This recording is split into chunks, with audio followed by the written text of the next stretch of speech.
अवधूत चिंतन श्री गुरुदेव दत्त. श्री स्वामी समर्थ. तुम्हा सर्वांचं आपल्या चॅनलमध्ये खूप खूप मनापासून स्वागत. उद्यापासून पौष महिना सुरू होणार आहे. या पौष महिन्यामध्ये सूर्यनारायणाची उपासना करणं अतिशय महत्त्वाचं मानलं जातं. आज आपण या पौष महिन्यामध्ये रविवारी सूर्यनारायणाचं व्रत कसं करावं त्या संदर्भातली माहिती आज आपण बघणार आहोत. तर चला व्हिडिओला सुरुवात करूया. सर्वप्रथम पहिला रविवार हा 21 डिसेंबर 2025 ला असणार आहे. दुसरा रविवार हा 28 डिसेंबर 2025 ला असणार आहे. तिसरा रविवार हा 4 जानेवारी 2026 ला असणार आहे. चौथा रविवार हा 11 जानेवारी 2026 ला असणार आहे. आणि पाचवा आणि शेवटचा रविवार हा 18 जानेवारी तर पाचवा रविवार हा 18 जानेवारी 2026 ला असणार आहे.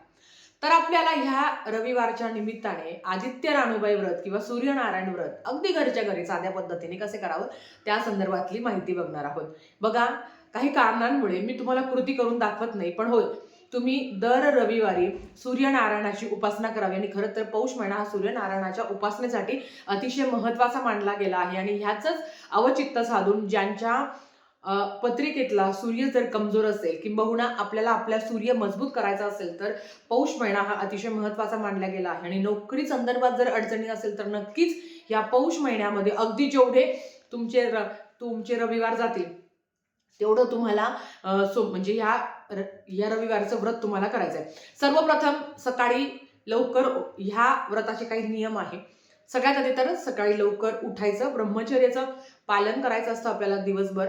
आणि ब्रह्ममुहूर्ताच्या आधी तुम्हाला उठायचं असतं, आंघोळ वगैरे करायची असते. आणि त्यांची काहीतरी जे तुम्हाला स्क्रीनवर दिसत आहे साधी मांडणी करायची असते. ही मांडणी तुम्ही पूर्वेला तोंड करून घरातही करू शकता, तुमच्या गॅलरीतही करू शकता किंवा तुम्ही तुमच्या गच्चीवरही करू शकता. कारण ती जी मांडणी आहे ती सूर्यदेवाने बघितली पाहिजे. आणि आपल्या घरात जिथे सूर्यकिरण येतात तिथे पण तुम्ही मांडणी करू शकता. काही नाही, फक्त सूर्यदेवाचं तुम्हाला प्रतिकृती काढायची आहे, रांगोळी काढायची आहे सूर्यदेवाची. आणि त्यांच्याबरोबर राणूबाईचं सुद्धा प्रतीक काढायचं आहे. कारण याला आदित्य राणूबाई व्रत असं सुद्धा म्हणतात. आदित्य म्हणजे हे सूर्यदेवाचं नाव आहे आणि राणूबाई ह्या त्यांच्या पत्नी आहेत. तर या पद्धतीने तुम्हाला त्यांचे प्रतिमा काढायच्या आहेत. सूर्यदेवा सगळ्यात आधी तर म्हणजे सूर्योदयाच्या आधी तुम्हाला उठून आंघोळ वगैरे करायची असते. आणि त्याच्यानंतर सूर्यदर्शन झाल्यावर सूर्याला जल अर्पण करायचं असतं. तर हे जल कसं अर्पण करायचं ते पण तुम्हाला सांगते. सगळ्यात आधी एक तांब्या घ्या, त्याच्यामध्ये हळद, कुंकू, अक्षता, फूल अर्पण करा. आणि पांढरे तीळ असतात ना आपल्या घरातले, पांढरे तीळ अर्पण करायचे आहे सूर्यदेवाला. ओम गृहिणी सूर्याय नमः या मंत्राचा मंत्र जप करावा. 21 वेळा करा, 11 वेळा करा. सूर्याला जल अर्पण सगळेच जण करू शकता. ज्यांना व्रत करणं शक्य होत नाही त्यांनी सुद्धा या पौष महिन्यामध्ये दररोज सूर्याला जल अर्पण करायचं आहे. आणि जर तुम्ही रविवारी व्रत करणारच असेल तर नक्की सकाळी लवकर उठून तुम्हाला ह्या व्रताची सुरुवात सूर्याला जल अर्पण करूनच करायची असते. त्याच्याबरोबर जिथे तुम्ही रांगोळी काढलेली आहे तुमच्या घरात, घराच्या अवतीभोवती जिथे तुम्ही रांगोळी काढलेली आहे ती रांगोळी काढल्यावर रविवारी आपण तुळशीला जल अर्पण करत नाही. मग अशा वेळेस जर रविवारी तुळशीला जल अर्पण करत नाही तरी सुद्धा तुळशी मातेची पूजा करायची असते. हळद, कुंकू, अक्षता लावून, दिवा लावून तुळशीची पूजा करायची असते. आणि त्याच्यानंतर तुम्ही ती मांडणी जिथे केलेली आहे त्याची पूजा करायची असते. आणि काहीच नाही, एकदम साधा आहे. फक्त सूर्यदेवाची तुम्हाला रांगोळी काढायची आहे आणि राणूबाईची तुम्हाला रांगोळी काढायची आहे. ह्या दोनच रांगोळ्या तुम्हाला काढायच्या असतात. ह्या दिवशी व्रताचे काही नियम आहे की तुम्हाला ह्या दिवशी तिखट, तेलकट, मिठाचं काही खायचं नाही आहे. तुम्हाला फलहार खायचा आहे. तुम्ही चहा पण घेऊ शकता, पण चहात पण आलं वगैरे काही टाकू नका.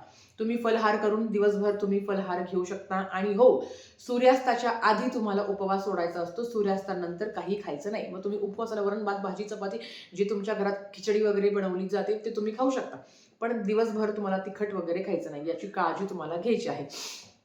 आता हे झाल्यावर व्रत कोणीही करू शकतो. पुरुष मंडळी पण करू शकता, मुलं, मुली, स्त्रिया कोणीही पण हे व्रत करू शकता. आपल्या आयुष्यातील संकट, दुःख दूर व्हावे, त्याच्याबरोबर सूर्यनारायणाची कृपा आपल्यावर असावी. कारण एकमेव तेच आहे सूर्यदेव जे रोज आपल्याला दर्शन देतात आणि आपण त्यांना बघू शकतो.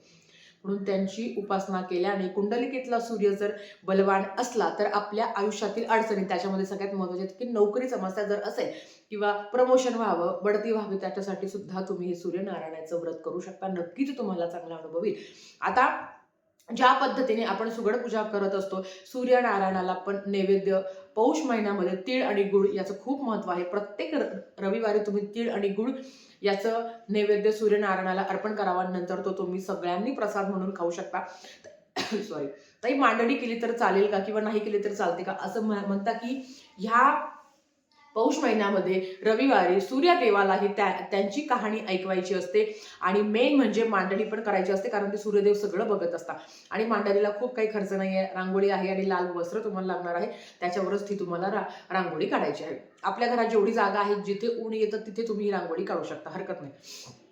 आता ज्या पद्धतीने आपण सुगड पूजा करत असतो त्याच्यामध्ये बऱ्याच वेळा वाटाणे येतात किंवा उसाचे तुकडे येतात किंवा गव्हाच्या लोंब्या येतात. हे जर तुमच्याकडे उपलब्ध असेल तर ते सुद्धा तुम्ही नैवेद्याला अर्पण करू शकता, तिथे तुम्ही ठेवू शकता.